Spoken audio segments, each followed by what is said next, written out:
Nakatanggap muli ang Pilipinas ng donasyon ng 12 pinakamalakas na barkong pandigma mula sa US.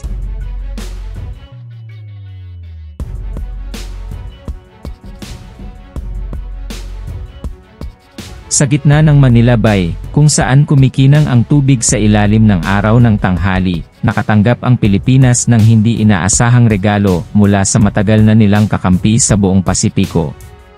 Ang balita ay umalingaw-ngaw sa kapuluan tulad ng banayad na lindol, na yumanig sa isipan at puso ng mga tao nito na may halong pagmamalaki, pag-asa, at isang dampi ng maingat na optimismo.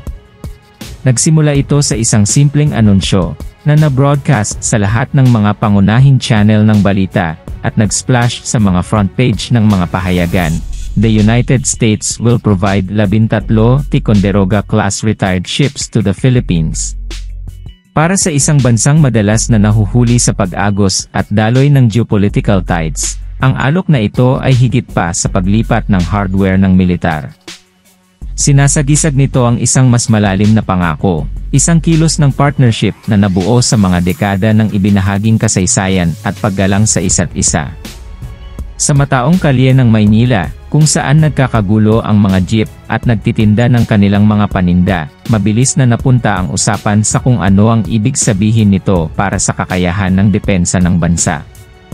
Pinagtatalunan ng mga grupong nagtipon sa mga coffee shop ang mga estratehikong implikasyon, habang tinatalakay ng mga estudyante sa mga universidad ang mga anggulong pang-ekonomiya at diplomatikong.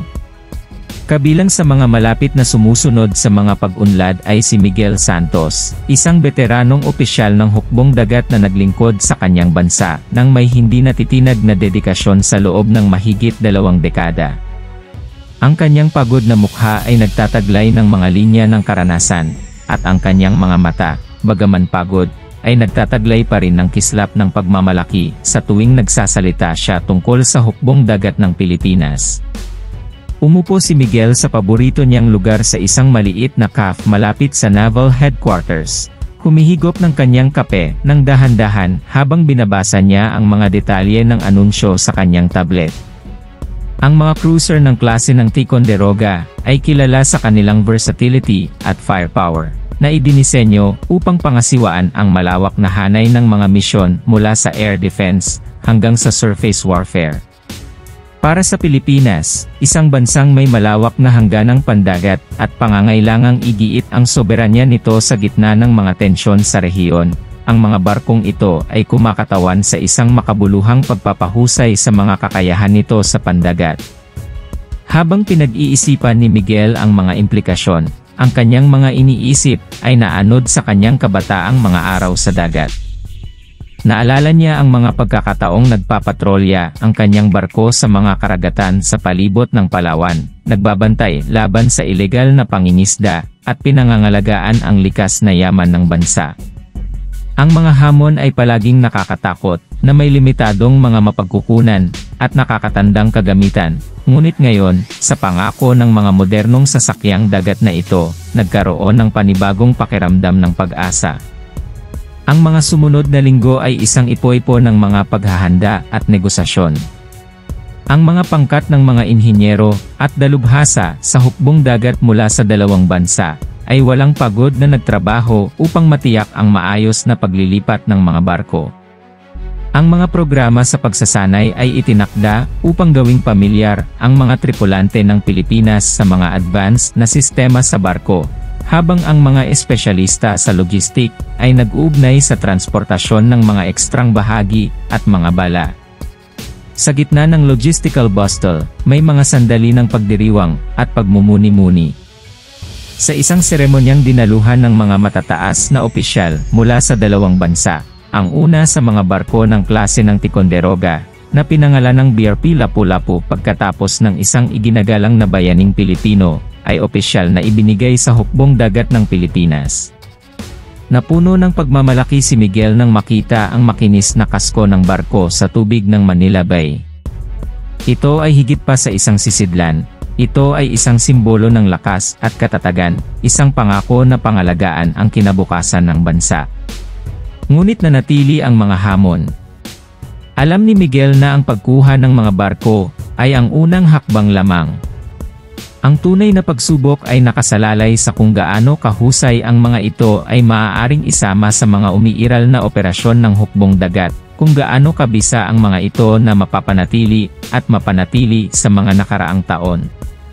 Ito ay isang responsibilidad na mabigat sa kanyang mga balikat, ngunit isang responsibilidad na niyakap niya nang may hindi natitinag na determinasyon. Lumipas ang mga buwan, at naging pamilyar na tanawin ang mga barko ng klase ng Ticonderoga sa mga baybayin ng Pilipinas. Nagsagawa sila ng magkasanib na pagsasanay sa mga kaalyado sa rehiyon, na nagpapakita ng kanilang mga kakayahan, at nagpatibay ng mas matibay na ugnayan sa mga kalapit na hukbong dagat. Ang pagkakaroon lamang ng mga makabagong barkong pandigma na ito ay naging hadlang laban sa mga naghahangad na hamunin ang soberanya ng Pilipinas. Para kay Miguel, bawat araw ay nagdadala ng mga bagong hamon at tagumpay. Natagpuan niya ang kanyang sarili na nagtuturo sa mga batang opisyal, na ipinapasa ang karunungan na nakuha mula sa mga taon sa dagat. Sama-sama, nilakbay nila ang mga komplikado ng modernong pakikidigma sa hukbong dagat, palaging iniisip ang responsibilidad na kasama ng kanilang mga bagong asset. Sa isang partikular na mahalumigmig na hapon, nakatayo si Miguel sa tulay ng BRP Lapu-Lapu, nakatingin sa abot tanaw kung saan nakasalubong ng langit ang dagat. Ang barko ay tumawid sa mga alon na may matatag na biyaya, isang patunay ng dedikasyon ng mga tripulante nito, at ang lakas ng samahan ng Pilipinas at Estados Unidos. Habang lumulubog ang araw sa ilalim ng abot tanaw, na nagliliwanag sa ibabaw ng tubig, hindi maiwasan ni Miguel na makaramdam ng pag-asa para sa hinaharap. Ang paglalakbay ay mahaba at mahirap, puno ng mga hamon at kawalan ng katiyakan. Ngunit sa bawat araw na lumilipas, nakikita niya ang kakayahan ng hukbong dagat ng kanyang bansa na lumalakas. Ang kilos ng Estados Unidos ay hindi lamang nagbigay ng mga barko, pinalakas nito ang desisyon ng Pilipinas na pangalagaan ang mga hangganang pandagat nito, protektahan ang mga mamamayan nito, at itaguyod ang soberanya nito. Ito ay isang partnership na nabuo sa crucible ng kasaysayan, isang bono na lumampas sa mga hangganan at sumasaklaw sa mga karagatan. At habang nakatayo roon si Miguel, pinagmamasdan ang mga bituin na lumilitaw sa kalangitan sa gabi. Alam niyang anuman ang mga pagsubok na darating, ang BRP Lapu-Lapu at ang mga kapatid nitong barko ay maglalayag ng may pagmamalaki, na pinangangalagaan ang Pilipinas, at ang mga mamamayan nito sa susunod na mga henerasyon.